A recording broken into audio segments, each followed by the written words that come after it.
요한복음 6장 16절부터 21절 보겠습니다. 저물매 제자들이 바다에 내려와서 배를 타고 바다를 건너 가버나움으로 가는데 이미 어두웠고 예수는 아직 그들에게 오시지 아니하셨더니 큰 바람이 불어 파도가 일어나더라. 제자들이 노를 저 10여리쯤 가다가 예수께서 바다 위로 걸어 배 가까이 오심을 보고 두려워하거늘 이르시되 내니 두려워하지 말라 하신대 이에 기뻐서 배로 영접하니 배는 곧 그들이 가려던 땅에 이르렀더라. 아멘. 좀 더 보충 설명을 듣기 위해서 마태복음 14장을 한번 보겠어요.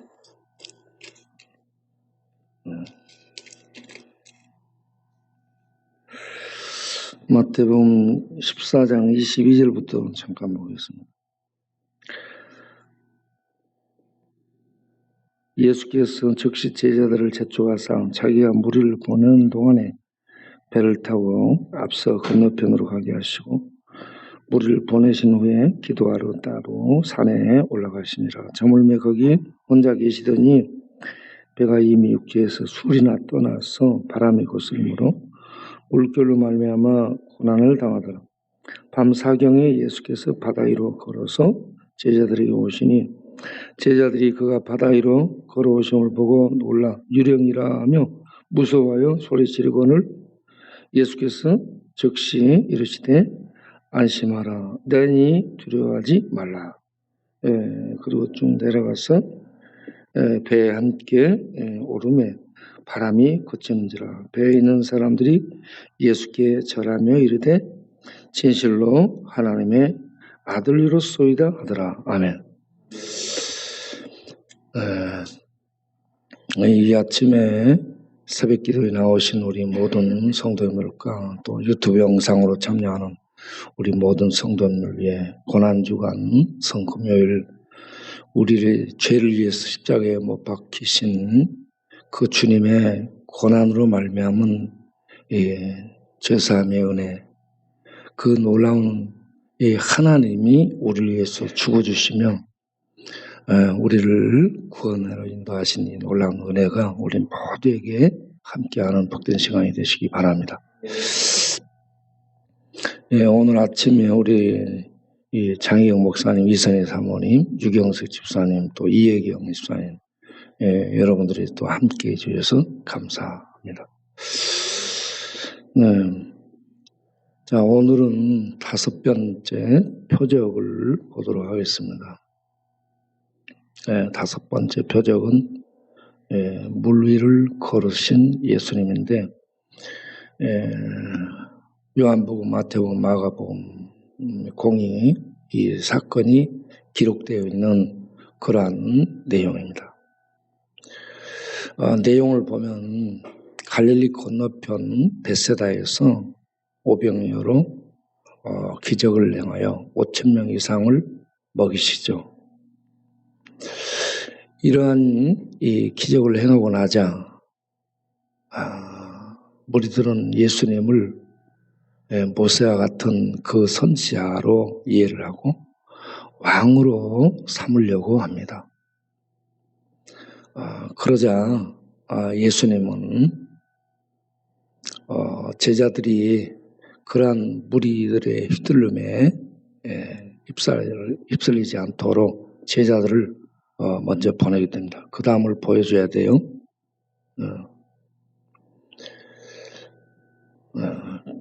그렇게 해서 제자들을 먼저 가버나움으로 갈릴리 바다를 건너가도록 재촉하시고 그리고 군중들을 흩으시고 기도하러 산으로 가시게 됩니다. 이때 제자들은 갈릴리 바다를 건너서 가버나움 쪽으로 가게 되는데 밤새 가게 됐나 봐요. 밤 사경쯤. 밤 사경이면 시간이 새벽 3시에서 6시 사이인데 가장 캄캄할 때란 말이에요. 이 갈릴리는 예수면보다 210m가 더 낮아요. 그래서 골짜기를 통해 지중해에서 유입되는 이 찬바람이 덮여진 광야의 이 기온과 맞닥뜨리게 되면 돌풍이 불어요. 그래서 돌풍이 불고 돌풍이 불면 풍랑이 고서지죠. 그래서 제자들이 그 바람과 풍랑을 헤치며 건너가려고 이제 애를 쓰게 되는 상황에 처했죠. 제자들이 고난당하는 걸 보고 기도하던 예수님이 급히 바다 위를 걸어서 제자들에게 오시게 됩니다. 네. 자, 깜깜한 밤이에요. 새벽이에요. 네. 그리고 바람은 세게 불고 있어요. 물결이 이 풍랑이 크게 일어요. 거기에 바다 위에 누가 걸어와요. 그러면 대부분 사람들이 야 이거는 유령이다. 아 귀신이다. 이제 우리 잡으러 왔구나. 이제 우리 죽었구나. 이런 생각을 할 수 있죠. 그래서 제자들이 유령이다 하고 놀라고 두려워하는 그런 상황입니다. 그런데 과연 여기에서 걸어오시는 분이 이 유령인가 하나님인가? 예. 자, 올려보세요. 물 위를 걸어오시는 분은 욥기 8장 9절을 보게 되면 이 물결을 밟고 하나님은 물결을 밟고 오리라라고 되어 있고 하박국 3장 15절에도 말을 타고 물결을 밟으라라고 말씀을 하고 있습니다. 하나님이 물결을 밟고 나타나실 것을 말씀하셨는데 이 말씀대로 예수님이 물결을 밟고 오시게 된 겁니다. 그런데 제자들은 유령으로 생각하고 두려워하게 되죠. 두려워 떠는 그들에게 익숙한 목소리가 들려옵니다. 여기에서 우리가 주목할 것은 첫 번째 나다 하는 얘기입니다. 예수님이 나다라고 얘기하죠. 나다라는 이 단어는 헬라어로 에고 에이미인데 이거는 이 출애굽기 3장 14절에 여호와께서 자기의 정체를 나타내며 모세에게 내가 가서 누구라고 하나님을 소개해야 됩니까? 라고 할 때 하나님이 나는 나다. 내 이름은 여호와다 하면서 하나님을 알려주신 신명이죠. 이 신명에 대한 동일한 그러한 이 선언을 예수님이 이 하나님이 나는 나다라고 했던 이 선언을 예수님이 자기에게 적용해서 나다라고 합니다. 그래서 예수님은 여기에서 구약의 여호와 모세가 하나님 누굽니까 물을 때 나는 여호와라 하셨던 그 말씀을 자기에게 적용해서 나다라고 얘기합니다. 그럼 여기에서 예수님은 바로 구약에 나타난 하나님 여호와라는 사실입니다. 이 요한복음 6장에서 이 다섯 번째 표적, 물 위를 걷는 다섯 번째 표적, 그리고 이 앞에 있던 네 번째 나는 생명의 떡이다 라고 한 이 부분에서 여기서부터 예수님은 신적 이 선언인 나는 나다 하는 이 칭호를 빌려서 계속해서 나는 생명의 떡이다. 9장에서 나는 세상의 빛이다. 11장에 나는 부활 생명이다. 14장 나는 길 진리 생명이다. 이런 이 나의 어떤 나됨을 선언하고 알리는 이런 말씀으로 이어지고 있는 것을 볼 수 있습니다. 여기서 예수님은 여호와 하나님이라는 것을 우리가 볼 수 있어야 될 줄로 믿습니다. 물 위를 걸어서 오신 그분은 유령이 아닌 여호와 하나님이셨습니다. 그 하나님이 이렇게 제자들에게 나타나서 들려주시는 말씀이 늘 백성을 위로하실 때 사용하신 말씀, 두려워하지 말라. 할렐루야.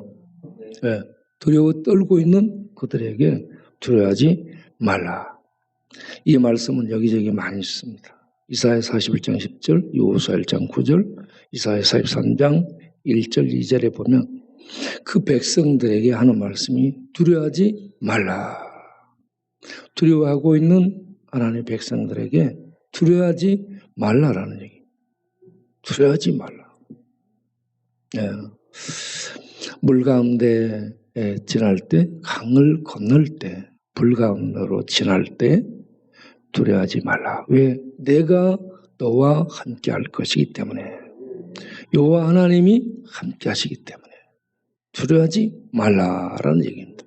그 다음을 보겠어요. 자, 이 주님이 그렇게 두려워하지 말라라고 말씀하신 다음 바다 위를 걸어와서 배에 오르시고 그리고 이 바람과 바다의 파도가 잔잔해지고 배는 그 목적하는 곳에 이르게 됩니다. 이렇게 바람과 바다 대자연을 다스리시며 통치하시는 분이 누구신가? 우리는 그 분이 누구신가를 늘 주목해야 될 줄 압니다. 이분은 요한복음 1장 3절에 창조주 하나님, 예수님은 창조주로 나오죠. 사도행전 10장 36절에 만유의 주로 나옵니다. 시편 103편 19절에는 하늘에 그 보좌를 앉히시고, 하늘에 보좌가 있습니다. 하나님의 보좌는 청와대에 있는 것도 아니고 백악관에 있는 것도 아니고 땅에 있는 것이 아니고 하나님의 보좌는 하늘에 있습니다. 그의 정권, 그의 권세로 만유를 다스리시는 분, 이분이 하나님입니다. 그 하나님이 걸어서 바다 위로 오셨고 두려워 말라라고 백성을 위로하시고 그리고 배에 오르셔서 잔잔하게 하시고 배를 그 목적지에 이르도록 인도하셨더라 하는 얘기입니다. 이런 주님이 누군가? 이 유령으로 생각했던 이분, 그리고 배에 오셔서 이 모든 것 잔잔하게 하시고 목적지에 이르게 하시는 이분이 누구신가? 제자들의 고백을 통해서 다시 한번 그분을 알고 우리도 동일한 고백을 할 수 있는 이 아침 되시기를 바랍니다. 제자들이 뭐라고 하냐면 이분은 진실로 하나님의 아들이었다 라고 마태복음 14장 33절에 말씀합니다. 이분 유령처럼 걸어서 바다 위를 밟으시고 오시고 두려워 말라라고 그 백성을 위로하시며 배에 오르셔서 함께 하심으로 목적지에 이르도록 이 인도해 주시는 이분이 하나님의 아들 예수 그리스도였다 하는 말씀.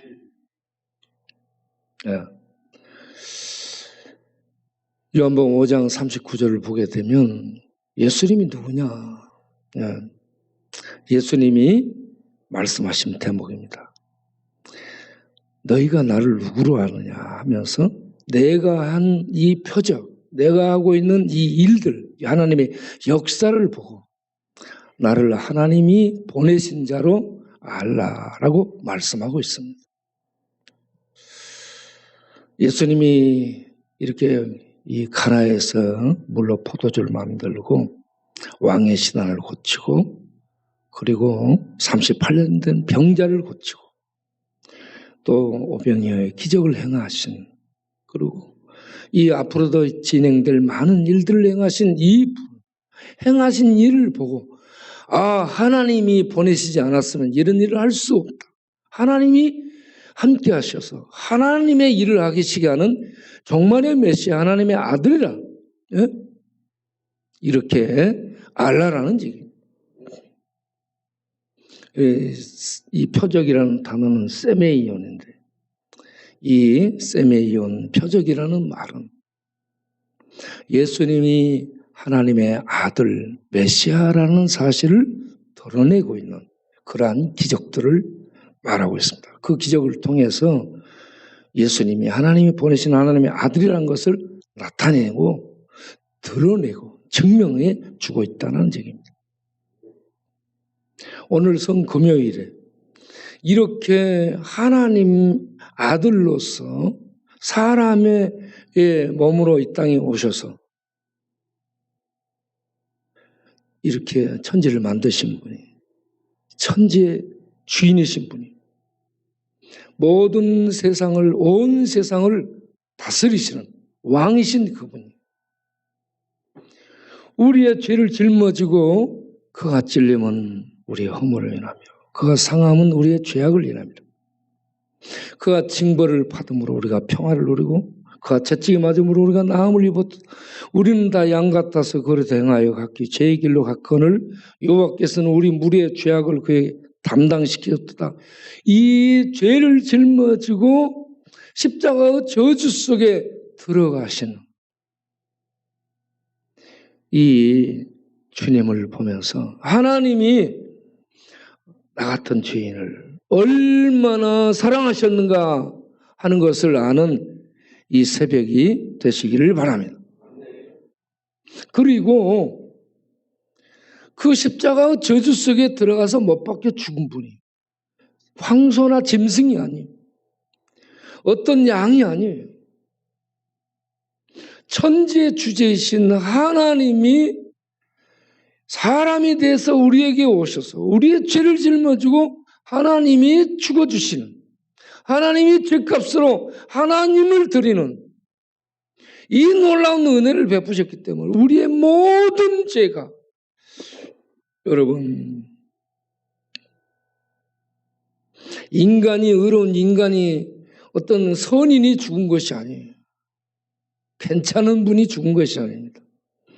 온 세상 만물을 만드신 주인이, 다스리시는 하나님이 우리의 죄를 짊어지고 십자가 저주 속에 들어가 죄값을 지불하는 고난을 당하시게 되는데, 거기에서 여러분 보십시오.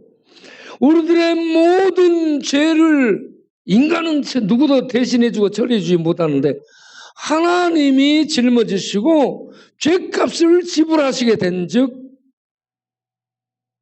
우리의 모든 죄가 넉넉하게 다 해결되는 그 은혜를 하나님이 베푸실 수 있을 줄로 아시기를 바랍니다.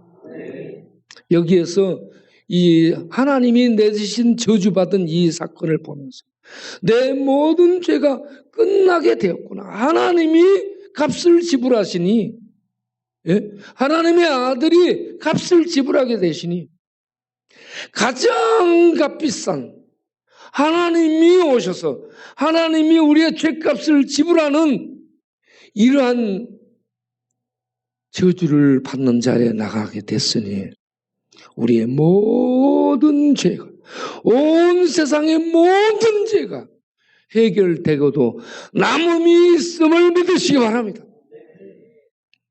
그래서 십자가를 바라다 보고 묵상하고 십자가를 붙들고 나아가는 사람은 하나님이 얼마나 사랑하시고 하나님이 내 죄값을 지불하는 그러한 어린 양이 희생양이 돼서 이렇게 죽어주시다니.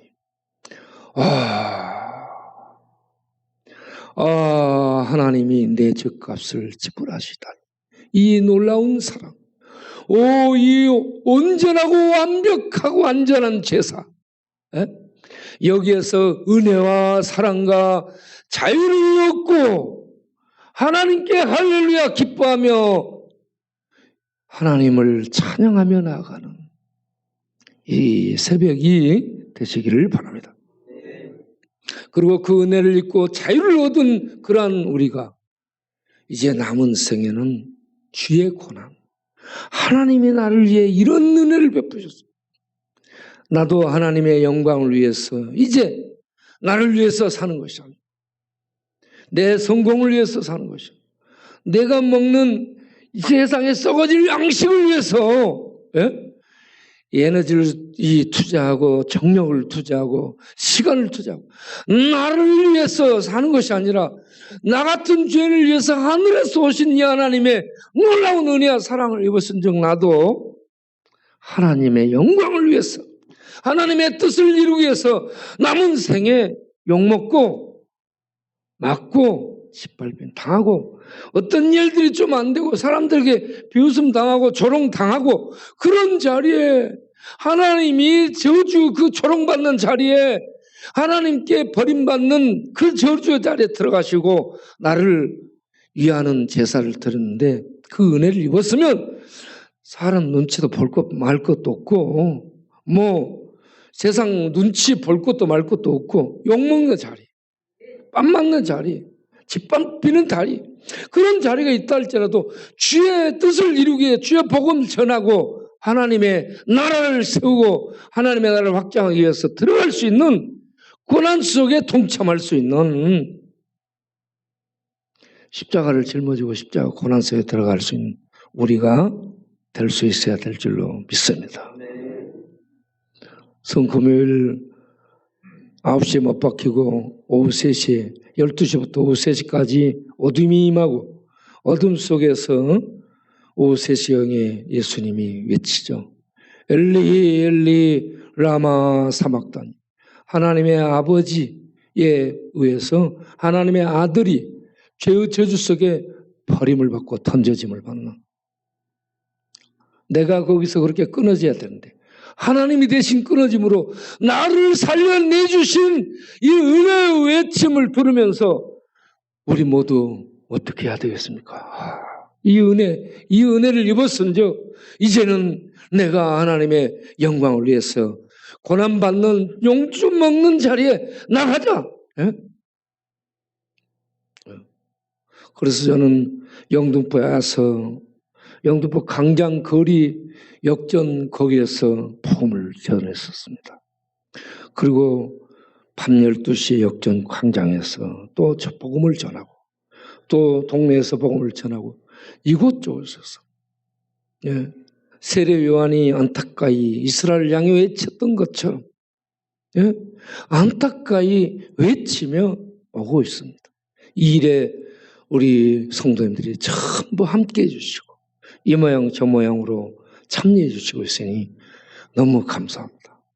이제 동네가 재개발되고 재편성되고 어떤 모습을 띠게 될지 모르겠지만 우리는 다 힘을 내서 우리 주변 다니지 않았던 철공소라든지 또 지하상가라든지 영등포 중앙동 장사하다 돈 벌다 죽어가게 될 저 중앙동 저 불쌍한 인간들 그리고 길거리 길 건너에 이 빨간 불 켜놓고 유리창 두드리며 호객 행위하는 이 불쌍한 자매들 이들에게 다니면서 복음을 전할 수 있는 이 용명을 발휘하는 열심을 내는 우리 모두가 되실 수 있기를 바랍니다. 기도하겠습니다.